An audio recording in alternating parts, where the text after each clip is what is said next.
एक समय की बात है। नगर में रहने वाला कबीर नाम का एक लड़का अपनी जिंदगी से बहुत निराश था। उसकी निराशा का कारण यह था कि वह अब तक कुछ भी नहीं कर रहा था। उसके माँ बाप उसे ताने मारते कि तेरे सारे मित्र कुछ ना कुछ कर रहे हैं, लेकिन तू अभी भी घर में ही बैठा हुआ है। मित्रों के बीच भी अक्सर उसका मजाक ही बनता। वह कहीं जाता तो लोग उससे पूछते कि क्या कर रहे हो। उसे यह बताने में बड़ी शर्म आती कि अभी वह कुछ भी नहीं कर रहा। धीरे धीरे उसने रिश्तेदारों के यहां जाना और लोगों से मिलना जुलना कम कर दिया। वह ज्यादातर समय अपने घर में ही बैठा रहता। वो अकेले में रोता, भगवान को कोसता और अपनी किस्मत को दोष देता। अब उसे अपनी जिंदगी बोझ लगने लगी थी। कभी कभी वह सोचता कि जब वे कुछ करने के लायक ही नहीं है तो फिर उसके जिंदा रहने का भी क्या फायदा। उसे तो मर जाना चाहिए। एक दिन वे अपने नगर की एक सड़क से गुजर रहा था। तभी उसने देखा कि एक गुरु दुख के ऊपर प्रवचन दे रहे हैं। वह भी वहीं भीड़ में पीछे बैठ गया और गुरु के प्रवचन सुनने लगा। गुरु बोल रहे थे कि दुख एक गुरु की भांति होता है जो हमें जीवन की सच्चाई दिखाता है और हमें सही से जीवन जीने का तरीका सिखाता है।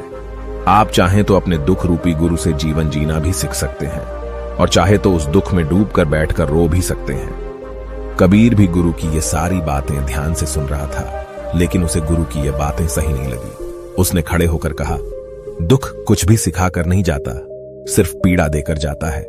दुख की पीड़ा अनंत होती है। ऐसा लगता है इसके बाद कुछ भी नहीं होने वाला, कुछ भी नहीं मिलने वाला। मृत्यु भी उसके सामने छोटी लगने लगती है। गुरु ने कहा, आखिर क्या दुख है तुम्हें? कबीर ने अपना सारा दुख गुरु के समक्ष कह सुनाया और पूछा, क्या आपके पास मेरे इस दुख का कोई समाधान है? यह सुन गुरु मुस्कुराए और बोले, जिस दिन तुम्हारे जीवन में सच्चा दुख आए उस दिन मेरे पास आना, मैं तुम्हारे दुख का समाधान अवश्य करूंगा। इतना कहकर गुरु वहां से चले गए। कबीर ने सोचा, क्या मेरा दुख सच्चा नहीं है? क्या जिसने से गुजर रहा हूं वो छोटा है? कोई भी मेरे दुख को नहीं समझ सकता। जब मां बाप नहीं समझ पाए तो गुरु के समझेंगे। अपने दुखों से परेशान होकर कबीर ने एक निर्णय लिया कि अब वह कुछ करके दिखाएगा। उसने एक छोटा सा व्यापार शुरू किया, लेकिन उसमें उसे सफलता नहीं मिल रही थी। पर उसके घर वाले खुश थे कि वह कुछ तो प्रयास कर रहा है। वह अपने व्यापार में जुटा रहा और उसे धीरे धीरे सफलता भी मिलने लगी। फिर उसने रफ्तार पकड़ ली और सिर्फ 3 साल के अंदर ही वह एक बड़ा व्यापारी बन गया। अब कबीर के चारों तरफ ऐसे बहुत से लोग थे जो उसकी चिंता करते थे, उसे पसंद करते थे, उसके काम की प्रशंसा करते थे। अब उसके घर वाले भी उसकी प्रशंसा करते नहीं थकते थे। दिन प्रतिदिन उसके मित्रों की संख्या बढ़ती जा रही थी। अब वो अपनी जिंदगी से बहुत ही खुश था। उसके कुछ मित्रों ने उसे सलाह दी कि जब तुम बड़े व्यापारी बनकर इतने खुश हो तो सोचो कि अगर तुम इस नगर के, इस राज्य के सबसे बड़े व्यापारी बन जाओ तो तुम्हारे पास कितना सुख होगा, कितने लोग तुमसे जुड़ना चाहेंगे, तुम्हारा कितना यश फैलेगा। स्वयं राजा भी तुमसे मित्रता करना चाहेंगे और जरूरत पड़ने पर तुमसे ही धन उधार लेंगे। मित्रों की यह बात कबीर के मन में घर कर गई। अब उसने और भी धन कमाने का प्रयास शुरू कर दिया, लेकिन उसे यह सब कुछ बहुत ही जल्दी चाहिए था। वह सब कुछ प्राप्त करने में अपना ज्यादा समय बर्बाद नहीं करना चाहता था। इसीलिए उसने ऐसे भी कार्य करने शुरू कर दिए जो उचित नहीं थे। उसने बड़ी मात्रा में अपने मित्रों से धन उधार लेना शुरू कर दिया। ज्यादा मुनाफा कमाने के लालच में अपने सामान में मिलावट करने लगा। उसने दूसरे व्यापारियों के खिलाफ षड्यंत्र भी रचे, उन्हें डराया धमकाया। जैसा जैसा उसके मित्र उससे कहते गए वही करता गया। वह इन तरीकों से ज्यादा धन तो कमा रहा था, लेकिन अब उसके जीवन में सुकून नहीं रह गया था। उसके मन की शांति गायब हो गई थी। उसे रातों में नींद नहीं आती थी। सुख साधन की सारी वस्तुएं होने के बाद भी उसे किसी में सुख नहीं मिल रहा था। एक दिन कबीर अपनी बग्गी में सवार होकर कहीं जा रहा था। तभी रास्ते में उसे गुरु का आश्रम दिखा। वह रुक गया। वह गुरु के पास जाकर बोला, गुरुदेव, आपने कहा था कि जब तुम्हारे जीवन में सच्चा दुख आए तब मेरे पास आना। अब मैं बहुत दुखी हूं। मेरे रातों की नींद गायब हो गई है। मुझे कहीं सुकून नहीं मिल रहा। इस तरीके से कबीर ने अपनी सारी समस्या गुरु के सामने कह सुनाई। गुरु ने कहा, जब तुम मुझसे पहली बार मिले थे तब भी तुम किसी दुख में थे। तुमने उस दुख से क्या सीखा? कबीर नहीं कहा, मैंने सीखा कि सिर्फ सोचने और चिंता करने से कुछ नहीं होता। अपनी सोच को सच करने के लिए कर्म करना पड़ता है और सिर्फ कर्म करने से भी कुछ नहीं होता। अपने कर्म को अंतिम पड़ाव तक ले जाना भी आवश्यक होता है। चाहे रास्ते में कितनी मुश्किलें आईं, मन कितना ही निराश हो, कितना ही लगे कि अब आगे कुछ भी नहीं होने वाला, तब भी यह मानकर चलो कि मैं जो भी कर रहा हूं उसमें सफल अवश्य होगा। लोग सिर्फ सफल व्यक्ति को ही सम्मान देते हैं, फिर चाहे कोई कितना ही अच्छा क्यों ना हो, वह लोगों की नजरों में होता है। यह सब सुन गुरु मुस्कुराए और बोले, यह असली दुख नहीं है।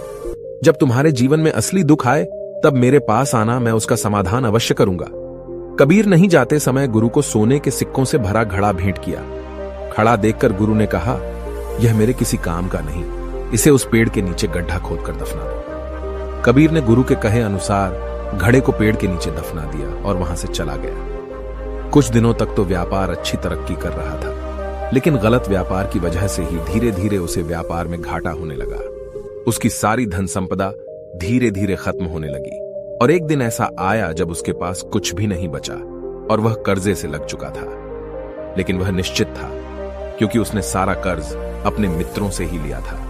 मैं सोचता था कि उसके मित्र बुरे समय में उसका साथ देंगे, लेकिन ऐसा कुछ भी नहीं हुआ। बुरा समय आते ही मित्रों ने ही सबसे पहले अपना उधार मांगना शुरू किया और उधार वापस न करने पर जान से मारने की धमकी भी दी। उसके शुभ चिंतक, उसे चाहने वाले सब उससे दूर हो गए। उसके वो मित्र जो उसके साथ मौज मस्ती किया करते थे, अब उससे दूर भागने लगे। उसके परिवार वाले उसे उसकी गलतियां और कमियां गिनाने लगी। उसकी सारी संपत्ति नीलाम हो गई और उसके पास कुछ भी नहीं बचा। उसने अपने पिता से सहायता मांगी तो पिता ने कहा, मेरे पास ये थोड़ी सी ही संपत्ति है, अगर मैं यह भी तुम्हें दे दूंगा तो तुम्हारी मां को कहां रखूंगा? इस संपत्ति हमारा आखिरी सहारा है। कबीर के भीतर बहुत गहरा दुख। उसके आसपास ऐसा कोई भी नहीं था जो उसके दुख को समझ सके, उसे संभाल सके।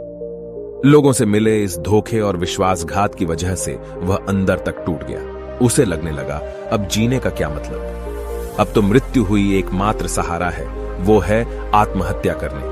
एक भारी की तरफ जा रहा था कि तभी उसे याद आया, गुरु ने कहा था, जब तुम्हारे जीवन में असली दुख आए तब मेरे पास आना। कबीर गुरु के पास गया और अपना सारा दुख के सुनाया। वहीं आंखों में आंसू भरकर बोला, मेरे इस दुख का समाधान कीजिए। गुरुदेव गुरु ने कहा, जब तुम्हारे जीवन में असली दुख आए तब मेरे पास आना, मैं उसका समाधान अवश्य करूंगा। कबीर ने कहा, क्या अभी जो मेरे जीवन में घट रहा है वो दुख नहीं है? आखिर असली दुख होता क्या है? गुरुदेव गुरु ने कहा, सबसे पहले तुम ये बताओ कि तुमने अपने इस दुख से क्या सीखा? कबीर ने ही कहा, मैंने सीखा कि जो लोग हमारी सफलता, हमारी तरक्की की वजह से हमारे जीवन में आए हैं, वो हमें धोखा अवश्य देंगे, क्योंकि वह बुरे समय में हमारे साथ खड़े नहीं होंगे। वह केवल अच्छे समय में हमारा फायदा उठाएंगे और बुरे समय में छोड़कर चले जाएंगे। भरोसा केवल उन्हीं लोगों पर करना चाहिए जो हमारे बुरे समय में, असफलता के समय में हमारे साथ खड़े रहते हैं। लेकिन ऐसे लोग बहुत ही कम होते हैं, पर जिसके पास होते हैं उन्हें उनकी कद्र करनी चाहिए, उनका अपमान नहीं करना चाहिए। मैंने यह भी सीखा कि कभी किसी के खिलाफ षड्यंत्र नहीं रखना चाहिए। ईमानदारी और धैर्य के साथ अपना काम करना चाहिए और कभी लालच नहीं करनी चाहिए। अपना सारा दुख और अनुभव बताने के बाद कबीर आंखों में आंसू भरकर गुरु के सामने बैठा रहा। थोड़ी देर बाद गुरु उठे और उस पेड़ के नीचे गड्ढा खोदकर वह घड़ा बाहर निकाला जो सोने के सिक्कों से भरा हुआ था और उसे कबीर को दे दिया और कहा, जब तुम्हारे जीवन में असली दुख आए तब मेरे पास आना। कबीर ने गुरु को धन्यवाद दिया और उन्हें प्रणाम कर वहां से चला गया। उसने उस ढंग से एक छोटा व्यापार शुरू किया। अब वह एक छोटा व्यापारी बनकर भी खुश था। उसने पूरी लगन और ईमानदारी से व्यापार किया। देखते ही देखते वह अपने नगर का फिर एक बड़ा व्यापारी बन गया। उसका जीवन खुशियों और सुविधाओं से भर गया।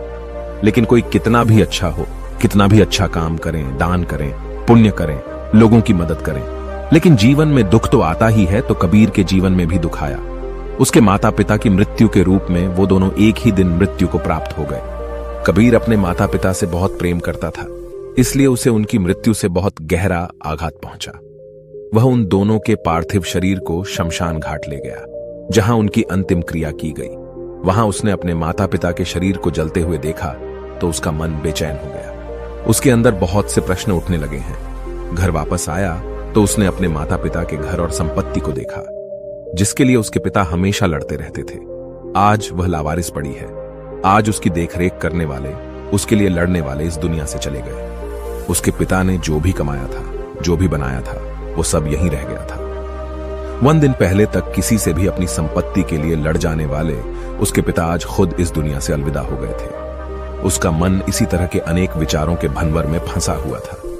उसे अंदर से अकेलापन और डर महसूस हो रहा था। उसे कुछ खालीपन सा महसूस हो रहा था।